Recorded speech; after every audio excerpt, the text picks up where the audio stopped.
Wait!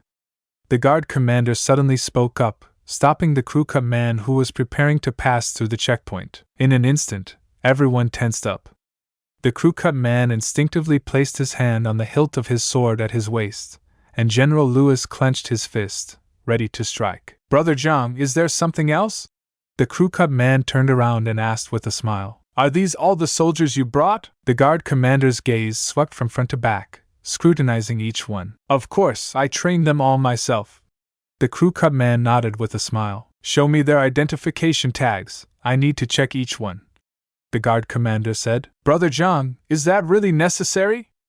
I'm in a hurry to carry out my mission.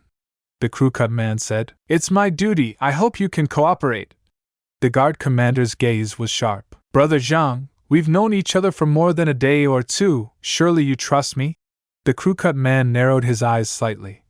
Besides, I have General Williams' order here. Even if you don't give me face, you should give General Williams some respect, right? The guard commander frowned, seeming hesitant. Offending the crew cut man was one thing, but if he offended William, his career in the officialdom would be difficult. However, if he didn't conduct a thorough check and something went wrong, he couldn't bear the responsibility either. After a few seconds of hesitation, the guard commander insisted.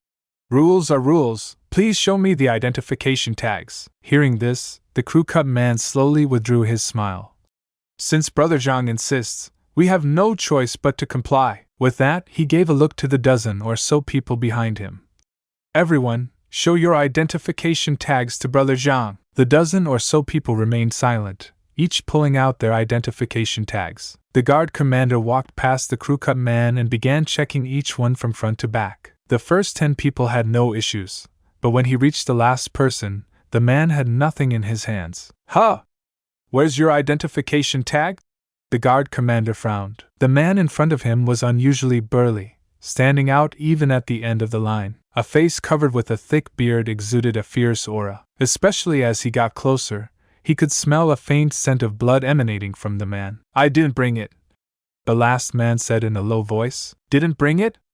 The guard commander slowly looked up. By the faint moonlight, he suddenly realized that the man's face looked familiar, as if he had seen it somewhere before. But the man had been keeping his head down, and his raised collar covered half of his face, making it hard to recognize. Look up!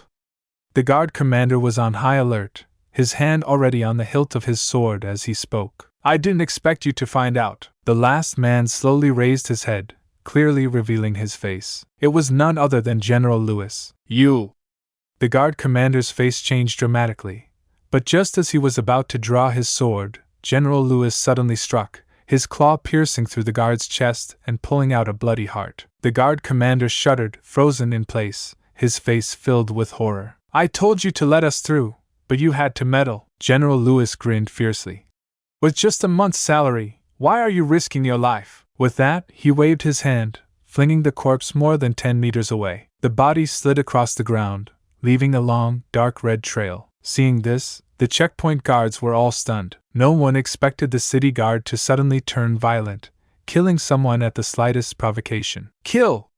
The crew cut man was prepared, immediately drawing his sword and charging into the crowd. The dozen or so skilled men behind him also didn't hesitate, silently drawing their swords and quickly killing. Enemy attack! Enemy attack! At this moment, the checkpoint guards finally reacted. They drew their weapons and engaged in a chaotic battle with the crew cut man and his men.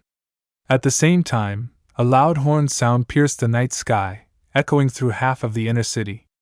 This was the signal of an attack. Once the horn sounded, it meant a strong enemy had been encountered, and all nearby patrols, including the guard units, had to rush to support immediately. Seeking death, General Lewis flashed to the guard blowing the horn and punched him in the chest. Boom! The guard exploded like a watermelon hit by a cannonball, along with the horn, turning into a shower of blood and flesh. Although the horn sound stopped, the commotion had already caused quite a stir, and a large number of soldiers began rushing towards the checkpoint. General Lewis paid no heed, his fists like hammers as he leaped into the crowd, slaughtering everyone in his path. Since being wanted, he had been bottling up a lot of anger, and now he needed to vent. As a half-step grandmaster, dealing with ordinary soldiers was as easy as cutting melons and vegetables for General Lewis, 1 punch per person. In just 2 minutes, more than half of the 100 guards were dead or injured. "General! We can't stay here any longer. Let's retreat!" Seeing the situation turning bad, the crew cut man quickly grabbed General Lewis, who was slaughtering everywhere. Although the 100 or so guards were no threat, they couldn't handle the endless stream of reinforcements. Once surrounded, escaping would be difficult. And just can't accept it. This can't be the end yet. You promised to never leave, and now you're gone. Can't believe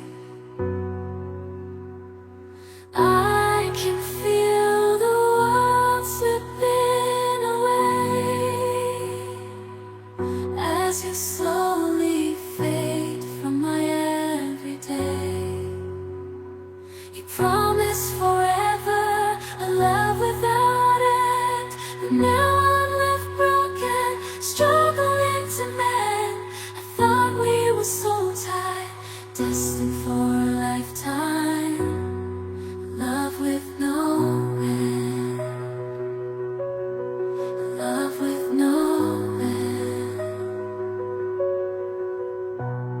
Staying in my imagination, memorizing the past time, the secrets, the love, the care. Now they're echoes in the air. I still see your face in every place, feel your warmth, your gentle grace.